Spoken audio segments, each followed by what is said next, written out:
Marriage చేసుకున్నాను sir. ఆమె మెడ మీద నిలబడేంత వరకు ఏమనలేదు. వారం రోజులు నా దగ్గర ఉంటే సంవత్సరం వాళ్ళ అమ్మల ఇంటికి ఉండేది. గర్భవతి అయినాక మన పోయి పోలీస్ కంప్లైంట్. ఒకవేళ ఆమె దగ్గర ఉండాలనుకుంటే ఈయన మొత్తానికి వదిలిపెట్టాలి. ఈయనతో ఫోన్ మాట్లాడద్దు. నీకు కాలు పట్టుకుంటున్న పెద్ద మనిషి, నాకేం తెలుస్తలేదు నాన్న, నేనేం చెప్పాలో కూడా అర్థమవుతలేదమ్మా అని చెప్పాను. నేను వీడికి వస్తే మాత్రం తొక్కుతా. చిన్నగా ఉన్నప్పటి నుంచి ఒకటే కష్టాలు, ఒకటే బాధలు, ఒక్కటే ఏడుపు. తల్లి ప్రేమ తెలియదు, తండ్రి ప్రేమ కూడా తెలియదు. అసలు నా బతుకంటేనే నాకు లాస్ట్ నేను సూసైడ్ కూడా చేసుకున్నా సార్. బతకాలని నాకు కూడా లేదు. ఎందుకు అలవాటు చేసినావు అంటున్నా. మమ్మీ లేకుంటే హాస్టల్లో జరిపిపోయినావు. డబ్బులు ఎందుకు అడుగుతాను నీకు హాస్టల్లో? ఆ మనసు చదివిపోయాడు, ఎందుకు చదివిపోయాడు నువ్వు అంటున్నా. నేను ఎందుకు తెలియదు. ఏమైనా హాస్టల్ ఎత్తే చదువుకోదా ఆమె పదం చూసుకోదా? ఇప్పటికి ఏదో జాబ్ చేసుకుంటే వస్తుంది కదా. నన్ను కానీ పెంచి వీళ్ళు ఇద్దరు నా జీవితంతో ఆడుకున్నది వీళ్ళిద్దరు తెలుసా.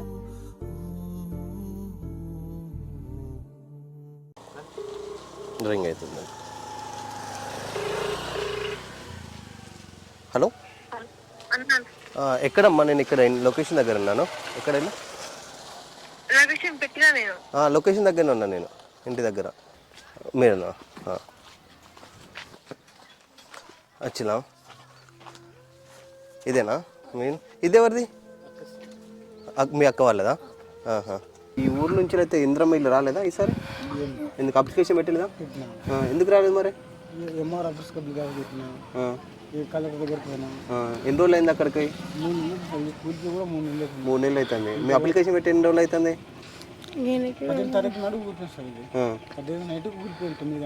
అంటే ఇప్పుడు వచ్చిన గవర్నమెంట్ ఏంటంటే ఇల్లు లేని వాళ్ళకి ఇల్లు పెట్టుకోమన్నాయి కదా. మీరు 2 రోజుల నుంచే పెట్టుకోలేదా?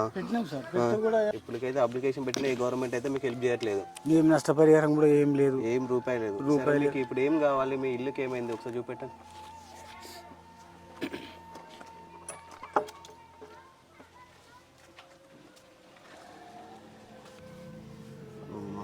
దీంట్లోనే ఉంటారా మీరు?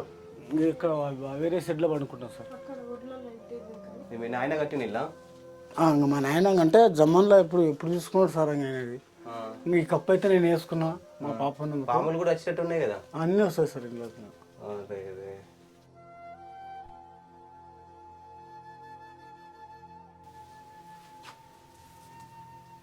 ఏమనుకున్నారు మరి ఇలా? ఏం సార్ ఇంకా కంట్రోల్ బిల్ తెచ్చుకున్నా. ఇంత అన్నం వండుకున్నా. పాప గదే చట్నీ చట్నీ అనుకున్నా. అది కూడా తెచ్చుకో సార్ వేరే వాళ్ళ కాడ. వేరే వాళ్ళ కాడ తీసుకొచ్చుకున్నా. ఇంకా ఫుడ్కి అయితే ఇంకా ఇబ్బంది ఉంది సార్. అన్నిటికీ ఇబ్బంది ఉంది. ఆడపిల్ల ఉంది, మా ఇంటికి రాకండి మగపిల్లలు ఉంటారు. ఇవ్వరు రానిస్తారు ఊరు వాళ్ళు మొత్తం ఇవ్వరు. మరి ఏడ పడుకుంటున్నావు? చూపిస్తారు. ఆడ కూడా బెడ్ సీట్లు ఉన్నాయి, అక్కడనే ఉన్నాయి ఇప్పుడు కూడా. ఆమె కూడా ముసలామె వద్దంటుంది. అంటే అక్క ఇల్లు ఇట్లా ఉంది అక్క అంటే నువ్వు ఏమన్నా చేసుకో, ఆడపిల్ల ఉంది. అంతకుముందు అంటే ఒక్కడ అనుకుంటే ఏమనలేదు. ఆ పిల్లకి ఏమన్నా ఎవరు బాధ్యులు అవుతారు. నీ ఇష్టం, నీ పిల్లల ఇష్టం, ఏమన్నా మాడుకోండి. ఇక మొత్తం బొక్కలే సార్ ఇవన్నీ. ఎక్కడ చూసినా పాములు. ఇలాగా మేము బండలేము, మా వాళ్ళు అవుతలేదు సార్. ఆ గ్యాస్ కూడా అయిపోయింది. అది కూడా కట్టెల పొయ్యితో వండుకోవాలి మళ్ళీ కోవాలనుకుంటున్నాం. సరే, ఇప్పుడు ఇది మొత్తం మీకు ఏంటిదంటే ఈ మొత్తం తీసేసి రేకులు అయితే మీకు ఎంతవరకు ఖర్చు అవుతుంది? ఏమో సార్, రేకులు ఇక్కడ అయితేనో వేరే కార్పొరేషన్ దగ్గర 2000 ఒక్కని చెప్పిండు. 10 రేకులు ఏంటిది 16 ఫీట్లయా? 16 ఫీట్లు. 20 పైపులు దేనికి? ఓహో, అడ్డం పైపులా? 20 పైపులు కదా సార్. 3 ఇక్కడ 20 ఫీట్ పైపు. 20 ఫీట్ పైపా? ఇక్కడ ఒకటి, మధ్యలో ఒకటి, అక్కడ లాస్ట్ ఒకటి. ఓకే, గాలికి లేచిపోకుండా. ఇప్పుడు ఈ మేస్త్రి ఎంత అవుతుంది అన్నాడు? కనుక్కొని ఒకసారి రమ్మని చెప్పు. మొత్తం కూలిపోయింది అయితే.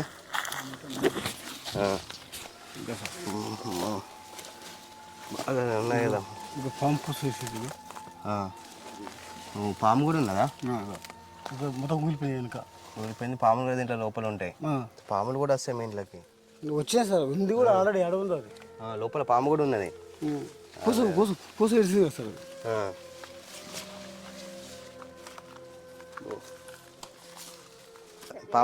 పాపకు చేస్తా, నేను చేయడానికి వచ్చేసిన చేస్తా. సరేనా? సరే, చెప్పమ్మా ప్రాబ్లం ఏంది? ఇప్పుడు నీకు ఏం కావాలి చెప్పు. సార్, నాకు ఖచ్చితంగా మాత్రం ఇల్లు కావాలి. ఇల్లు లేని మాత్రం నేను జీవించలేను. ఫుడ్ లేదు, ఏమీ లేదు. కనీసం పడుకోవడానికి జాగా కూడా లేదు. నా బతుకు ఏం బాగాలేదు అసలుకి. ఒక ఆడపిల్లగా నేను ఇప్పుడు బయటికి వెళ్ళాలి అంటే బాత్రూమ్కి వెళ్ళాలన్నా టాయిలెట్కి వెళ్ళాలన్నా కూడా లేదు. బాత్రూమ్ లేదు, లెట్రిన్ అది ఏది లేదు అసలు ఇల్లు అనేదే లేదు, బాత్రూమ్ అనేది కూడా లేదు, ఏమీ లేదు అసలుకి. చిన్నగా ఉన్నప్పటి నుంచి ఒకటే కష్టాలు, ఒకటే బాధలు, ఒక్కటే ఏడుపు. ఇక్కడ చిన్నగా ఉన్నప్పటి నుంచి తల్లి దూరం చేసింది. పెద్దగా అయినాక ఇక్కడికి వచ్చినాక నాకు దెబ్బలు, ఈ కాలు ఇరగడం, ఈ చెయ్యి ఇరగడము, చాలా ఇబ్బంది పడ్డా. అన్నం వండే పెట్రోల్ దిక్కు లేక మా అమ్మ దగ్గరకు పోయినా, అక్కడ దెబ్బలు తిన్నా, అన్న చేసిన. మొన్నటి వరకు బిజినెస్ పెళ్ళి నేను కష్టపడి చెప్పుల షాపుల దాంట్లో పని చేసి కూడా నేను ఆ డబ్బులు గుంజుకొని నన్ను కొట్టి నన్ను ఇక్కడ పంపించేసింది. ఇక్కడికి వచ్చినాక పరిస్థితి చూస్తే ఇట్లా ఉంది. చాలా బాధలు పడ్డా. వీళ్ళ అక్కగారు కూడా నన్ను కొట్టినోళ్ళే, ప్రతి ఒక్కరు కొట్టినోళ్ళే నన్ను. నువ్వేమైనా పని చేస్తావమ్మా?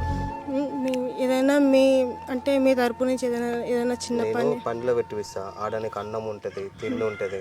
నీకు అప్పుడప్పుడు కావాలంటే కూడా, డబ్బులు కావాలంటే కూడా మీ నాన్నకు పంపిస్తా అంటే మీ నాన్నకు పంపేయమందాం. లేదు నా పెళ్లి కావాలంటే అక్కడ నువ్వు ఏదైనా ఒక అకౌంట్ తీస్తా, బ్యాంక్ అకౌంట్, దాంట్లో నువ్వు వేసుకొని నీ పని నువ్వు చేసుకొని నువ్వు బతుకు. ఈయన ఇక్కడ ఇల్లు ఇట్లా పని చేపించే ఇబ్బంది ఏం లేదు, సరేనా? నువ్వేం ఇబ్బంది ఏం పడకు. నేను ఏదైనా ఒక జాబ్ చూస్తాను, ఆడ నువ్వు చేసుకుంటూ ఉంటావు. సార్ ఒకటి చిన్న మాట, మా అమ్మకి 3 ఆడపిల్లలం సార్. 3 ఆడపిల్లలకి అన్నప్పుడు ముగ్గురికి హక్కు ఉంటుంది కదా. తండ్రి కాదని వాళ్ళంటారు, తల్లి కాదని వాళ్ళంటారు, నాకే హక్కు లేదంట. అసలు నా బతుకు ఎట్లయిపోయింది తెలుసా? ఇట్లా ఇక్కడ చూస్తే ఇల్లు లేదు, కనీసం ఫుడ్ లేదు, ఏమీ లేదు. ఇట్లా చేతులు వణుకుతున్నాయి తెలుసా? అసలు చేత కూడా కావట్లేదు. ఏదైనా పని చేసుకొని బతుకుదామంటే కూడా చేత కాని పరిస్థితి నాది ఈ రోజు నాది. మా అమ్మ అంటది, నువ్వు నాకు పుట్టనే లేదంటే. తల్లి ప్రేమ తెలియదు, తండ్రి ప్రేమ కూడా తెలియదు. ఇంకా తండ్రి దగ్గరకు అంటే ఇంత పెద్దగా అయినాక, ఇంత వయసుకు వచ్చినాక ఒక ఆడపిల్ల మగ మనిషి దగ్గర ఏమని చెప్పుకుంటుంది? ప్రతి ఒక్క విషయం అయితే మగ పిల్లలకైతే చెప్పుకోలేము కదా. నాకు వద్దు అని అంటుంది. మొన్నటి వరకు కూడా నన్ను కొట్టి చేసి నన్ను అసలు మైండ్ మొత్తం ఖరాబ్ లేపిడు తెలుసా.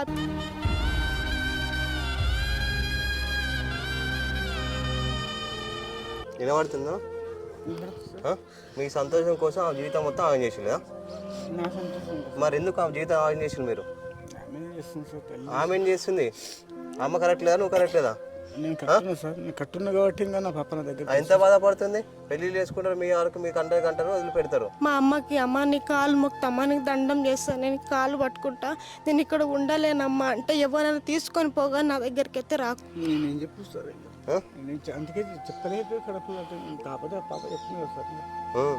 పాప చెప్పింది. మీ వరకు అయితే మీరు పెళ్లి చేసుకుని పిల్లలు అనేసి పిల్లలు రోడ్డు పైన అయితే వాళ్ళు ఇట్లా బాధపడకుండా రోడ్ల పైన తిరుగుకుంటూ ఉండాలి.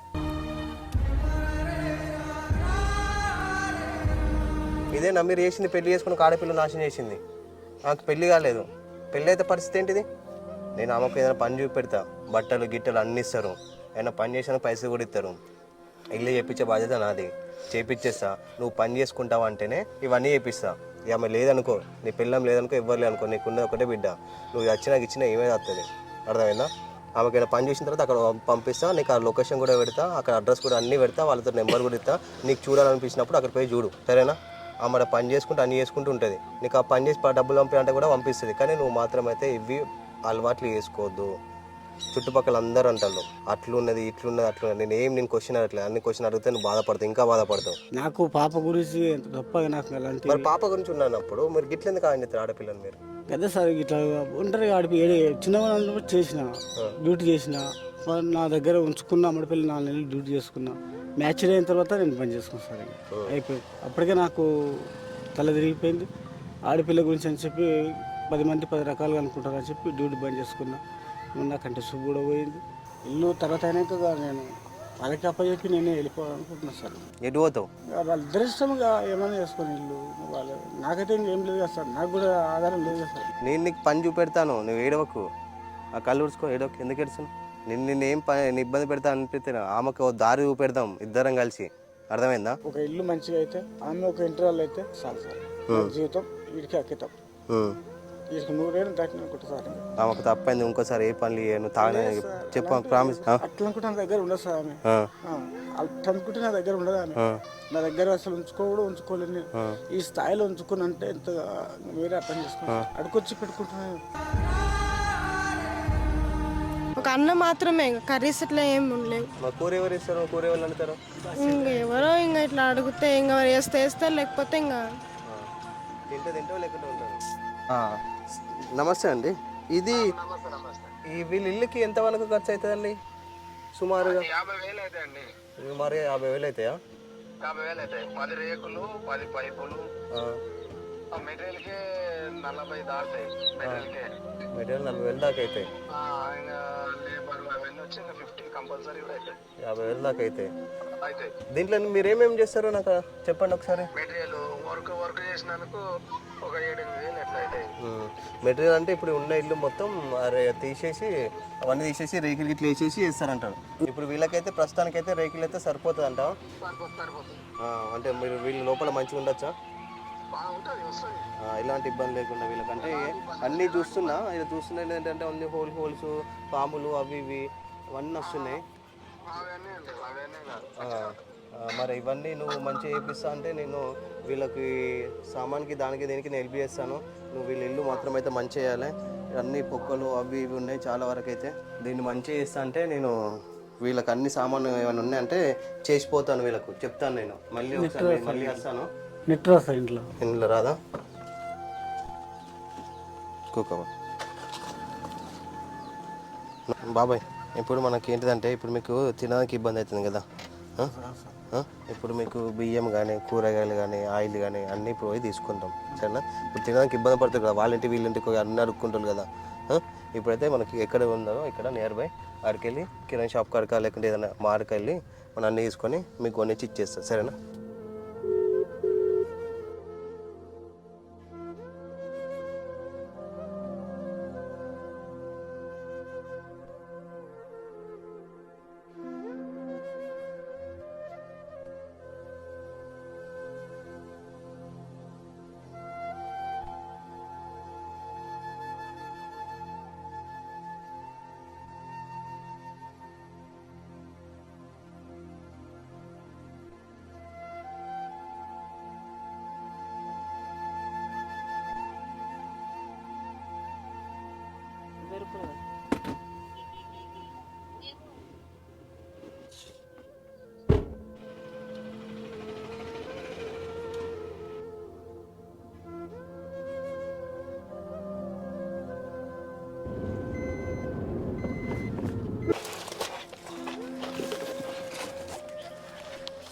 పక్క జల్దీ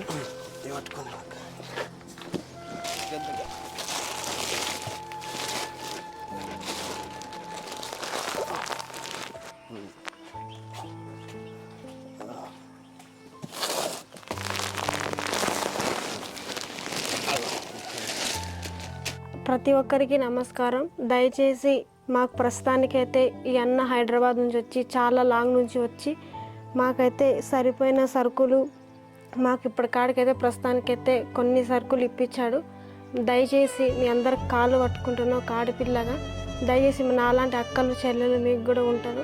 దయచేసి ఒక ఆడపిల్ల బాధ అర్థం చేసుకోండి ప్లీజ్ అండి. అందరికీ చెప్తున్నా, మాకు ఇప్పటికాడికైతే సరుకులు అయితే వచ్చినాయి, కానీ ఇల్లు పరిస్థితి బాగాలేక ఇవి ఎక్కడ పెట్టుకోవాలో కూడా మాకు తెలుస్తలేదు.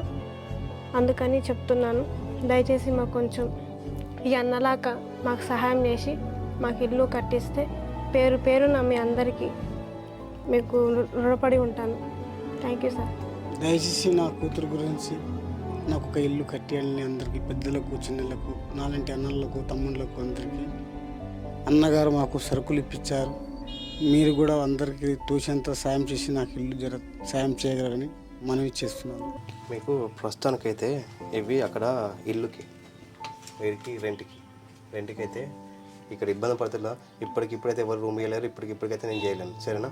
ఇవైతే మీ దగ్గర పెట్టుకోవాలి, నేను తీసుకోదు. అవి నీకు ఇప్పుడు ఈ ఇల్లు అయ్యేలోపు ఒక రెంట్ కాడ పెట్టుకో. అద్దద్దు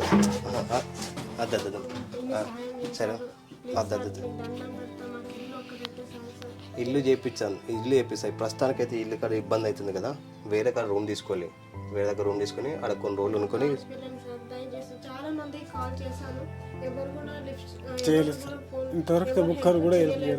దేవునిలాగా వచ్చారు. ఏ దేవుడు కరకరించినో నాకైతే తెలియదు. మీరు వచ్చారు, మా ప్రాబ్లమ్స్ చూసారు, మా ఇల్లు చూసారు, అన్నీ చూసారు. ప్రస్తుతానికి మాకు సరుకులు ఇప్పించారు. థ్యాంక్ యూ సో మచ్ అన్న. రెంట్ కూడా డబ్బులు ఇచ్చారు. Thank you. మీకు ఎప్పుడు మీకు రుణపడి ఉంటాను, ఎప్పటికీ మర్చిపోను.